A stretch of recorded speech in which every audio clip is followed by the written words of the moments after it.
കൂട്ടുകാർക്ക് നമസ്കാരം. മൗനരാഗം സീരിയലിന്റെ നാളത്തെ സൂപ്പർ ഹിറ്റ് വിശേഷത്തിലേക്ക് എല്ലാവർക്കും സ്വാഗതം കേട്ടോ. അപ്പൊ നമ്മുടെ സരയു ആണെങ്കിൽ അത് ശാരിയോട് നിന്ന് സംസാരിക്കുകയാണ്. എന്താ അമ്മയ്ക്ക് ഇത്ര സങ്കടമൊന്നും അമ്മയുടെ മുഖം എന്താണ് വല്ലാതെ ഇരിക്കുന്നതെന്നും ഒക്കെ ചോദിക്കുമ്പോൾ എല്ലാത്തിനും കാരണക്കാരൻ മോളുടെ അച്ഛനാണ്. ഒരു ദിവസം മോൾ എല്ലാ സത്യങ്ങളും തിരിച്ചറിയുമെന്നും പറഞ്ഞ് ശാരി അവിടെ നിന്ന് അങ്ങ് പോവുകയാണ്. അപ്പൊ തൻ്റെ അമ്മ ഇങ്ങനെയൊക്കെ പറയുമ്പോഴത്തേക്കിനും സരയുനാണെങ്കിൽ അത് വലിയ വിഷമമൊക്കെ ആയി. കുറച്ചു ദിവസമായിട്ട് ശാരിയുടെ സ്വഭാവത്തിലെ മാറ്റങ്ങളെല്ലാം സരയുവിനെ വല്ലാതെ ബാധിക്കുകയാണ്. സരയു ഭയങ്കര രീതിയിൽ ഇങ്ങനെ എന്തായിരിക്കും തൻ്റെ അമ്മയ്ക്ക് സംഭവിച്ചത്, അച്ഛനും അമ്മയും തമ്മിൽ എന്തൊക്കെയോ വിഷയമുണ്ട് എന്നുള്ള രീതിയിലൊക്കെ ഇങ്ങനെ ചിന്തിച്ച് നിൽക്കുകയാണ്. അങ്ങനെ പിന്നീട് നമ്മളെ കാണിക്കുന്നത് നമ്മുടെ മനോഹറും അതുപോലെ തന്നെ ആ പുതിയൊരു വധു ഉണ്ടല്ലോ നിഷ, അപ്പം അവളും കൂടി കാറിൽ യാത്ര ചെയ്യുന്നതാണ്. സരയു തുടരെ വിളിച്ചിട്ടും പുള്ളിക്കാരൻ ഫോൺ എടുക്കാതെ വരുമ്പോഴത്തേക്കിനും നമ്മുടെ ആ ഒരു നിഷ ചോദിക്കുന്നുണ്ട്, ആരാണ് ഇതിനു വേണ്ടി ഇത്രയും സമയമായിട്ടും ഇങ്ങനെ നിർത്താതെ കോള് ചെയ്യുന്നത്, എന്തെങ്കിലും ആവശ്യക്കാരാണോ എന്ന് ചോദിക്കുമ്പോൾ അതെ 1-2 പ്രാവശ്യമൊക്കെ ഞാൻ അവരോട് സംസാരിച്ചു, പക്ഷേ ജോലി വേണമെന്നും പറഞ്ഞ് വിളിച്ച് ഏത് നേരം എന്നെ ശല്യം ചെയ്ത് കഴിഞ്ഞാൽ ഞാൻ എന്താ പറയുക. പാവപ്പെട്ട ആൾക്കാരോട് ഇച്ചിരി കാരുണ്യമൊക്കെ കാണിക്കുമ്പോഴത്തേക്കിനും ആൾക്കാരാണെങ്കിലോ അത് മുതലെടുക്കാനാണ് ശ്രമിക്കുന്നത് എന്നുള്ള രീതിയിലൊക്കെ ഇവൻ ഇങ്ങനെ നിഷയോട് സംസാരിച്ചു. അല്ല മോൾക്ക് ഇന്ന് എന്തൊക്കെയാണ് പർച്ചേസ് എന്ന് ചോദിക്കുമ്പം അതെ കുറച്ച് ഡ്രസ്സൊക്കെ എടുക്കാന്നാണ് വിചാരിക്കുന്നത്, എന്തായാലും എല്ലാം ഏട്ടൻ സെറ്റ് ചെയ്ത് തരുന്നത് പോലെ എന്നൊക്കെ പറഞ്ഞ് നമ്മുടെ മനോഹരനെ ഇങ്ങനെ ഏട്ടാന്നൊക്കെ വിളിക്കുകയാണ്. അപ്പൊ മനു ആണെങ്കിൽ കൊള്ളാവുന്ന ഒരു കടയിൽ തന്നെ അവളെയും കൊണ്ട് ചെന്നു. അങ്ങനെ നമ്മുടെ മനോഹരനും അതുപോലെ ഭാവി വധുവും കൂടി ആ കടയിലേക്ക് കയറുകയാണ്. ഈ സമയത്താണെങ്കിലോ നമ്മുടെ മേഘനയ്ക്ക് കുറച്ച് സാധനമൊക്കെ വാങ്ങാന്ന് വിചാരിച്ച് കല്യാണി മേഘനയും കൂട്ടി ഒരു ഷോപ്പിങ്ങിന് ഇറങ്ങി. മേഘനയും അതുപോലെ തന്നെ കല്യാണിയും വന്നു ചേർന്നത് നമ്മുടെ മനോഹരനും പെണ്ണും നിൽക്കുന്ന കടയിലേക്കാണ്. അപ്പം അവിടെ എത്തിയ പാടെ തന്നെ നമ്മുടെ കല്യാണി പറയുന്നുണ്ട്, ഇവിടെ ഏറ്റവും നല്ല സെലക്ഷൻസ് ഒക്കെ ഉള്ളൊരു കടയാണ്, നിനക്ക് ഇഷ്ടമുള്ള സാധനം ഞാനാണ് ബില്ല് പേ ചെയ്യുന്നതെന്ന് ഓർത്ത് ഒരിക്കലും നീ മടിക്കൊന്നും ചെയ്യരുത്, നിന്റെ ആവശ്യത്തിനും നിന്റെ ഇഷ്ടത്തിനും അനുസരിച്ചിട്ടുള്ള സാധനങ്ങൾ ഈ കടയിൽ നിന്ന് പർച്ചേസ് ചെയ്തോന്നും പറഞ്ഞ് കല്യാണി അവളോട് പറഞ്ഞു. അപ്പം മേഘനയാണെങ്കിലോ ചേച്ചി എനിക്ക് 1-2 സാധനമൊക്കെ വാങ്ങിക്കാനുള്ളൂ, അത് ഞാൻ വാങ്ങിക്കാമെന്നും പറഞ്ഞ് അവൾ ആ കടയിൽ നടന്ന് ഓരോ സാധനങ്ങളൊക്കെ ഇങ്ങനെ സെലക്ട് ചെയ്തുകൊണ്ടിരിക്കുന്നതിനിടയിൽ ആ ഒരു കാഴ്ച കാണുകയാണ്. മറ്റൊന്നുമല്ല, നമ്മുടെ മനോഹരൻ അവളുടെ അനിയത്തിക്ക് ഡ്രസ്സ് സെലക്ട് ചെയ്ത് കൊടുക്കുന്ന കാഴ്ച. ഇത് കണ്ടതും മേഘനയാണെങ്കിലോ അല്ല ഇത് നിഷയാണല്ലോ, ഇവളെന്ത് ഇവനുമായിട്ട് എന്നുള്ള രീതിയിൽ ഇങ്ങനെ ചിന്തിച്ച് നിന്നു. അപ്പം തന്നെ നമ്മുടെ കല്യാണി അവിടെ എത്തി. കല്യാണിയാണെങ്കിലോ ഈ കാഴ്ച കണ്ടതും അപ്പം അതാണ് സംഭവം, ഇത് നിന്റെ അനിയത്തിയല്ലേ നമ്മളന്ന് കണ്ടത്? അതെ എൻ്റെ അനിയത്തി തന്നെയാണ്, പക്ഷേ ഇവനും ഇവളും തമ്മിൽ എന്താ ഇടപാട് എന്ന് എനിക്ക് മനസ്സിലാവുന്നില്ലല്ലോ എന്നും പറഞ്ഞ് മേഘന ഇങ്ങനെ ചിന്തിച്ച് നിൽക്കുമ്പം എടി അതിൽ വലിയ ആലോചനയുടെ ഒന്നും ആവശ്യമില്ല, ഈ നിൽക്കുന്നവൻ തന്നെ ആയിരിക്കും നിന്റെ അനുജത്തിയെ പെണ്ണ് കാണാൻ ചെന്നിട്ടുണ്ടാവുക, അതുകൊണ്ട് തന്നെ ആയിരിക്കും അവൾ അവനെയും കൂട്ടി പുറത്ത് വന്നതെന്ന് പറഞ്ഞതും മേഘനയ്ക്കാണെങ്കിൽ ചേച്ചി ഇത് വലിയ വിഷയമാവില്ലേ, എൻ്റെ അനുജത്തിയുടെ ജീവിതം വെച്ച് ഇങ്ങനെ കളിക്കാൻ പറ്റുമോ?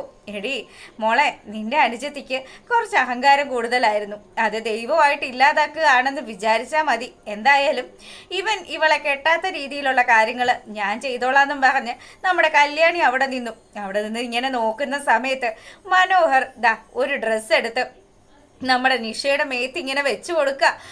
മോൾക്ക് ഇത് നന്നായിട്ട് ചേരും, എന്താ ഭംഗി, ഇപ്പൊ മോളിനെ കണ്ടു കഴിഞ്ഞാൽ നല്ല രസമുണ്ട് കാണാനെന്നൊക്കെ പറഞ്ഞ് അവളിങ്ങനെ വാനോളം പുകഴ്ത്തുകയാണ്. ഈ സമയത്ത് മനു ആ ഒരു കാഴ്ച കാണുന്നു, കല്യാണി തന്നെ നോക്കി നിൽക്കുന്ന കാഴ്ച. ഇത് കണ്ടപാടെ തന്നെ അവനാണെങ്കിലോ ഈശ്വര ഇനിയിപ്പോൾ താൻ പെട്ടു, എത്രയും പെട്ടെന്ന് തന്നെ ഇവിടുന്ന് വിട്ടുപിടിച്ചില്ലെങ്കിൽ പണി പാളുമെന്ന് മനസ്സിലായി. ഈ വിവരങ്ങളൊക്കെ കിരൺ അറിഞ്ഞു കഴിഞ്ഞാൽ പിന്നെ പറയണ്ടല്ലോ, അല്ലെങ്കിൽ ഇപ്പം തന്നെ ഒരു താക്കീത് കൊടുത്ത് നിർത്തിയിരിക്കുകയാണ്. ഇനി ഇങ്ങനെ വീണ്ടും തുടർന്ന് പെൺകുട്ടികളെ ശല്യം ചെയ്യുകയാണെന്നൊക്കെ അറിഞ്ഞു കഴിഞ്ഞാൽ ഉറപ്പായിട്ടും കിരണും കല്യാണിയൊക്കെ നല്ല രീതിയിൽ പ്രതികരിക്കുമെന്ന് മനുവിനറിയാം. അതുകൊണ്ട് തന്നെ അവൻ അവിടെ നിന്ന് മുങ്ങാൻ തുടങ്ങുകയാണ്. അപ്പം ആ കാര്യങ്ങളൊക്കെ അവിടെ നടക്കുന്ന ആ ഒരു സമയത്താണെങ്കിലും നമ്മളെ കാണിക്കുന്നത് സരയു തൻ്റെ ബുദ്ധിമുട്ടുകളൊക്കെ ഒരു ഫ്രണ്ടിനോട് സംസാരിക്കുകയാണ്. എന്തായാലും എൻ്റെ അമ്മയ്ക്കും അച്ഛനും ഇടയിൽ എന്തൊക്കെയോ വിഷയങ്ങളുണ്ട് എന്നും പറഞ്ഞ് അവളിങ്ങനെ ഓരോ കാര്യങ്ങളും അമ്മ രൂപാൻ്റിയുടെ വീട്ടിൽ പോയി നിന്നതും അതുപോലെ തന്നെ അവിടെ നിന്നിട്ട് അമ്മ പല സത്യങ്ങളും മനസ്സിലാക്കി, പക്ഷെ അതൊന്നും വെളിയിൽ പറയാതെ എന്തൊക്കെയോ മറച്ചു പിടിക്കുന്നുണ്ട് എന്നുള്ള രീതിയിലൊക്കെ പറയുകയാണ്. അപ്പം ആ ഒരു കൂട്ടുകാരിയാണെങ്കിലോ നമ്മുടെ സരയുവിനെ ആശ്വസിപ്പിക്കുകയാണ്, നീ വിഷമിക്കുമൊന്നും വേണ്ട, എന്തായാലും നമ്മൾ വിചാരിച്ചതുപോലെ തന്നെ കാര്യങ്ങളൊക്കെ അവിടെ സെറ്റ് ചെയ്ത് വെച്ചിട്ടുണ്ടല്ലോ. നിന്റെ അമ്മ പോയ സമയത്ത് രൂപയുടെ വീട്ടില് അവിടെ സൗണ്ട് റെക്കോർഡ് ചെയ്യുന്നതിന് വേണ്ടിയിട്ടും അതുപോലെ ചെറിയ ക്യാമറയും ഒക്കെ പിടിപ്പിച്ച് വെച്ചിട്ടുണ്ട്. അപ്പം ഇതൊക്കെ മനസ്സിലാക്കിയിട്ടാണ് നമ്മുടെ ശാരി സേനനും രൂപയും പഴയതിനേക്കാൾ അധികം സ്നേഹിച്ചാണ് ഇപ്പൊ ജീവിക്കുന്നത് എന്നുള്ള കാര്യമൊക്കെ മനസ്സിലാക്കിയതെന്ന്. അപ്പം ഇവരിങ്ങനെ സംസാരിച്ചു കൊണ്ട് നിൽക്കുന്ന ആ ഒരു സമയത്താണെങ്കിലോ സരയു പറയുക, അമ്മ ഇതൊക്കെ അറിഞ്ഞിട്ട് മനഃപൂർവ്വം എന്നോട് പറയാത്തതാണെന്നാണ് എനിക്ക് തോന്നുന്നത്. എന്തായാലും എൻ്റെ അമ്മ എന്തൊക്കെയോ ഒരു ടെൻഷൻ അനുഭവിക്കുന്നുണ്ട്. എത്രയും പെട്ടെന്ന് തന്നെ അമ്മയ്ക്ക് ഇതിനൊക്കെ ഉള്ളൊരു ഉത്തരം കണ്ടെത്താൻ സാധിച്ചാൽ മതിയായിരുന്നു എന്നും പറഞ്ഞ് ഇവളിങ്ങനെ സംസാരിക്കുക. ഈ സമയത്താണെങ്കിലോ നമ്മുടെ ശാരിയാണെങ്കിലോ ഉള്ളുരുകിയ അവസ്ഥയിൽ നിൽക്കുകയാണ്. താൻ ആഗ്രഹിക്കുന്നത് തൻ്റെ മകള് തന്നെ ആയിരിക്കണം സരയു എന്നാണല്ലോ. ഒരിക്കലും താരയെ പോലെയുള്ള ഒരുത്തിയുടെ മകളാകരുത് എന്നുള്ള ആ ഒരു ചിന്തയിൽ ഇവളിങ്ങനെ ഇരുന്ന് ഈശ്വരനെ പ്രാർത്ഥിക്കുകയാണ്. ഒരു കാലത്തും ഇത്രയധികം നമ്മുടെ ശാരി പ്രാർത്ഥിച്ചിട്ടേ ഉണ്ടാവില്ല. അങ്ങനെ അവൾ ഇങ്ങനെ ഓരോ കാര്യങ്ങളും ആലോചിച്ചിരിക്കുന്ന ആ ഒരു സമയം അങ്ങോട്ടേക്ക് ബഗാസുരൻ വരികയാണ്. അപ്പൊ പുള്ളിക്കാരനെ കണ്ട പാടെ തന്നെ, അതെ നിങ്ങൾ ഒറ്റൊരുത്തൻ കാരണമാണ് ഞാൻ ഇത്രയധികം ടെൻഷൻ അനുഭവിക്കുന്നത്. എൻ്റെ പൊന്നു ശാരി, നീ ഏത് നേരം എന്നെ ഇങ്ങനെ കുറ്റപ്പെടുത്താതെ ഞാൻ നിന്നോട് എന്ത് ചെയ്തെന്നാ നീ പറയുന്നതെന്ന് ചോദിച്ച് രാഹുൽ ശാരിയുടെ കാര്യം അന്വേഷിച്ചു. അപ്പൊ തന്നെ ശാരി പറയുകയാണ്, അതെ നിങ്ങൾ ഇതുവരെ ചെയ്തു കൂട്ടിയത്, നിങ്ങൾ സേനനെ കുറ്റപ്പെടുത്തി പല കാര്യങ്ങളും നിങ്ങൾ പറഞ്ഞല്ലോ, അതൊക്കെ ആരാണ് ശരിക്കും ചെയ്തതെന്നുള്ളൊരു ചോദ്യം നമ്മുടെ ശാരിയുടെ ഭാഗത്ത് നിന്ന് വരുമ്പോഴത്തേക്കിനും രാഹുലാണെങ്കിലോ, ഈശ്വര ഇവളിനി എന്തെങ്കിലുമൊക്കെ അറിഞ്ഞു വെച്ചിട്ടാണോ ഇങ്ങനെ എന്നോട് സംസാരിക്കുന്നത് എന്നുള്ള രീതിയിൽ ഇങ്ങനെ ചിന്തിച്ച് നിൽക്കുകയാണ്. അപ്പം ഇവിടെ ഇങ്ങനെയൊക്കെ നടക്കുകയാണെങ്കിൽ നമ്മളെ കാണിക്കുന്നത് ടെക്സ്റ്റൈൽ ഷോപ്പിലാണ്. അവിടെ നമ്മുടെ കല്യാണിയെ കണ്ടതും നമ്മുടെ മനു ആണെങ്കിൽ എങ്ങനെയും അവിടെ നിന്ന് എസ്കേപ്പ് ആയല്ലേ പറ്റുള്ളൂ. അതുകൊണ്ട് തന്നെ നമ്മുടെ ആ ഒരു നിഷയോട് പറയാണ്, മോൾക്ക് ഇഷ്ടമുള്ള സാധനം ഇവിടെ നിന്ന് സെലക്ട് ചെയ്തോട്ടോ, ഏട്ടനെ ഇപ്പൊ വരാന്നും പറഞ്ഞ് പുള്ളിക്കാരൻ അവിടെ നിന്ന് പൊങ്ങുകയാണ്. അപ്പം കല്യാണിയാണെങ്കിൽ വിടില്ലല്ലോ. കല്യാണിയും മേഘനയും കൂടി വിക്രത്തിന് പിന്നാലെ ചെന്നു. വിക്രത്തിന്റെ അടുത്ത് ചെന്നിട്ട് പറയുക, എന്താടാ അവളുമായിട്ടൊരു ഇടപാട്, എൻ്റെ പൊന്നു പെങ്ങളെ ഉപദ്രവിക്കരുത് ദയവ് ചെയ്ത്, ഞാൻ എങ്ങനെയെങ്കിലും ജീവിച്ചോളാം. ദേ നിങ്ങളായിട്ട് എൻ്റെ ഈ ഒരു ജീവിതം കലക്കരുത്.